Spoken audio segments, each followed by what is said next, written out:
téléspectateurs, bienvenue à une nouvelle édition de notre programme direct. Aujourd'hui, nous allons consacrer notre édition afin de parler de l'évolution de l'Égypte actuellement, une lecture du dernier discours du président Abdel Fattah el-Sisi à l'occasion de la révolution du 23 juillet 1952. Mais avant de commencer notre édition avec les commentaires et les analyses, passons à cette nouvelle. Le président Abdel Fattah el-Sisi s'est réuni aujourd'hui avec le Premier ministre Dr Mostafa Madbouli et le ministre des Finances Mohamed Maït en présence du vice-ministre des Finances pour les politiques financières, et cela afin de parler de la performance financière réalisée pour l'exercice 2020-2021. Et on passe à notre sujet principal pour aujourd'hui, à l'occasion du 69e anniversaire de la révolution du 23 juillet 1952.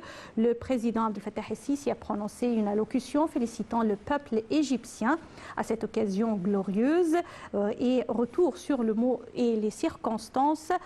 avec ce commentaire.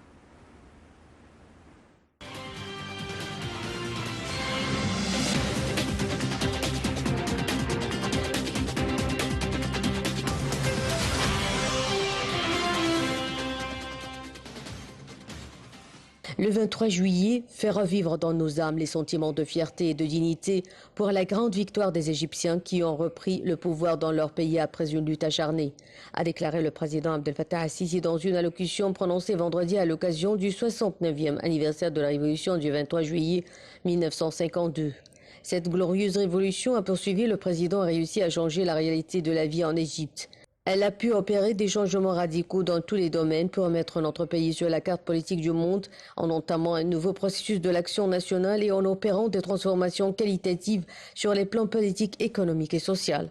L'impact de cette glorieuse révolution s'est étendu au-delà des frontières de l'Égypte, et ses échos ont retenti dans tout le continent africain, donnant l'inspiration et l'espoir aux peuples qui luttent pour récupérer leur liberté et leur indépendance. À l'occasion de ce souvenir national immortel, le président s'est rappelé avec fierté le symbole de cette révolution, le feu président Mohamed Naguib, qui a courageusement répondu à l'appel du devoir national dans un moment critique et déterminant. Il a aussi salué son leader Gamal Abdel Nasser, exprimant son appréciation pour ce dirigeant qui n'avait épargné aucun effort pour exprimer les espoirs des Égyptiens à avoir une patrie libre où règne la justice sociale.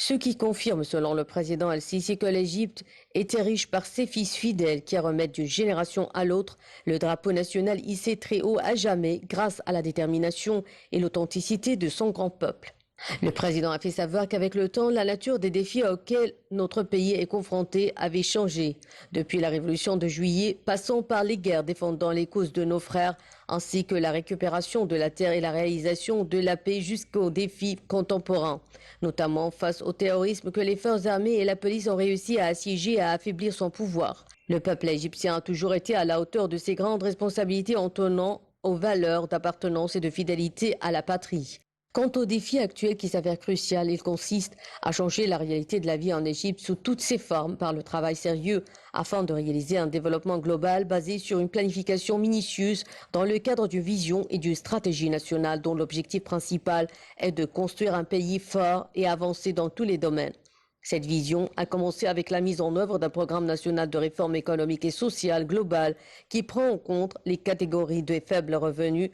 et les groupes les plus nécessiteux, tout en offrant l'opportunité et le climat approprié pour encourager les investissements locaux et étrangers et renforcer les valeurs et les méthodes de la science moderne dans tous les aspects de notre vie. Le président a ajouté que nous sommes tous des partenaires dans ce pays et donc responsables de réaliser son progrès et sa prospérité. Il a confirmé sa confiance en la capacité du peuple égyptien à accomplir des miracles et à réaliser ce qui nous rend satisfaits dans le présent et dans l'avenir pour être à la hauteur de notre gloire du passé. Le président a enfin souligné que nous sommes capables de préserver les ressources de notre pays et les grandes réalisations de son grand peuple.